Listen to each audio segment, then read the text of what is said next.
আন্তর্জাতিক মহাকাশ স্টেশনের জানলা দিয়ে বাইরের দিকে তাকিয়ে রয়েছেন গ্রুপ ক্যাপ্টেন শুভাংশু শুক্ল। মুখে স্মিত হাসি, বাইরে ঝলমলে রোদ, হাস্যোজ্জ্বল এবং সুস্থ দেখাচ্ছে ভারতের ভবিষ্যতের গগনযাত্রীকেও। এবার এমনই ছবি প্রকাশ্যে আনলো এক্সিম স্পেস। শুভাংশু ভারতের প্রথম নভোশ্চর, যিনি আন্তর্জাতিক মহাকাশ স্টেশনে পা রেখেছেন। এক্সিম-4 নামক এই অভিযানে শুভাংশু ছাড়াও রয়েছে আরো 3 নভোশ্চর। ইতিমধ্যে সেখানে 10 দিন কাটিয়েও ফেলেছেন তারা। আপাতত নানা বৈজ্ঞানিক পরীক্ষা নিরীক্ষা করেই তাদের দিন কাটছে। ISS থেকে মা বাবা বোনকে ভিডিও কল করেছেন শুভাংশু। মহাকাশ থেকে সূর্যোদয় কেমন লাগে, পৃথিবীকেই বা কেমন দেখায়, সেসব দেখিয়েছেন পরিবারকেও। শুভাংশু বাবা শম্ভু দয়াল শুক্লর কথায় এই সূর্যোদয়ের তুলনা হয় না। পাহাড়ের চূড়া থেকে নয়, বিমান থেকে নয়, পৃথিবীর থেকে অনেক অনেক মাইল দূরে মহাকাশ কেন্দ্রের জানলা থেকে সূর্যোদয়। এর আগে নরেন্দ্র মোদীর সঙ্গেও কথা হয়েছিল শুভাংশুর। ভারতের প্রধানমন্ত্রী জানতে চেয়েছিলেন মহাকাশ থেকে পৃথিবীকে কেমন দেখতে লাগে। শুভাংশু উত্তর দিয়েছিলেন, মহাকাশ থেকে দেশ বিদেশের সীমানা দেখা যায় না, দেখা যায় না কাটা তার। কোনো ভেদাভেদ নয়, বরং মহাকাশ জাগিয়ে তোলে ঐক্য এবং মানবতার অনুভূতি। গত 26শে জুন স্পেস এক্সের ড্রাগন মহাকাশযানে চড়ে ISS এর উদ্দেশ্যে পাড়ি দিয়েছিলেন 4 নভোশ্চর।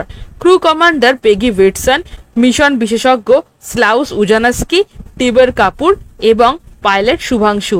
4 জন ISS এ 10 দিন কাটিয়ে ফেলেছেন। আসার পর বৈজ্ঞানিক গবেষণা এবং প্রচারমূলক কাজে সময় কাটছে তার। গত 3 এবং 4ই জুলাই বেঙ্গালুরুর তিরুঅন্তপুরম এবং লখনৌয়ের 2 স্কুলে পড়ুয়াদের সঙ্গে একটি কর্মসূচিতেও অংশ নিয়েছিলেন শুভাংশু। সেখানে 500রও বেশি পড়ুয়ার সঙ্গে সরাসরি কথা হয়েছে ভারতীয় নভোশ্চরের। মহাকাশের প্রতি শিশুদের কৌতূহল জাগানোর জন্যই ছিল এই কর্মসূচির লক্ষ্য। পাশাপাশি একগুচ্ছ গবেষণাও করছেন শুভাংশুরা। এর মধ্যে অন্যতম হল মায়োজেনেসিস, মাধ্যাকর্ষণের অনুপস্থিতি কিভাবে পেশিক্ষয় ত্বরান্বিত করে তা খতিয়ে দেখায় এই পরীক্ষার উদ্দেশ্য। এছাড়াও টার্ডিগ্রেডস নিয়েও গবেষণা করছেন তারা। পৃথিবীর এই আণুবীক্ষণিক সামুদ্রিক জীব গভীর সমুদ্রের প্রতিকূল অবস্থায় বেঁচে থাকতে পারে। মহাকাশের মাধ্যাকর্ষণ শূন্য পরিবেশেও কি এরা বেঁচে থাকবে কিনা তা পরীক্ষা করে দেখছেন শুভাংশুরা।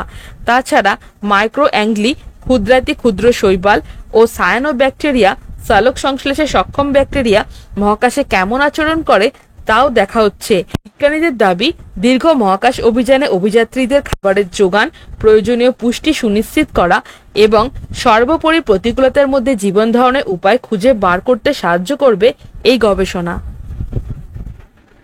হ্যালো ফ্রেন্ডস, আমি জয়িতা, আপনারা দেখছেন বুক অফ নলেজ চ্যানেল। আপনি কি খাদ্যরসিক বা ভ্রমণ প্রেমী?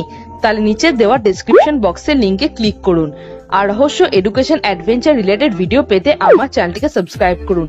ভালো লাগলে অবশ্যই লাইক, কমেন্ট আর বন্ধুদের সাথে শেয়ার করুন। তো বন্ধুরা, আজকে আমার টপিক ভালো লেগে থাকলে চ্যানেলটিকে like, comment, share and subscribe করতে ভুলো না।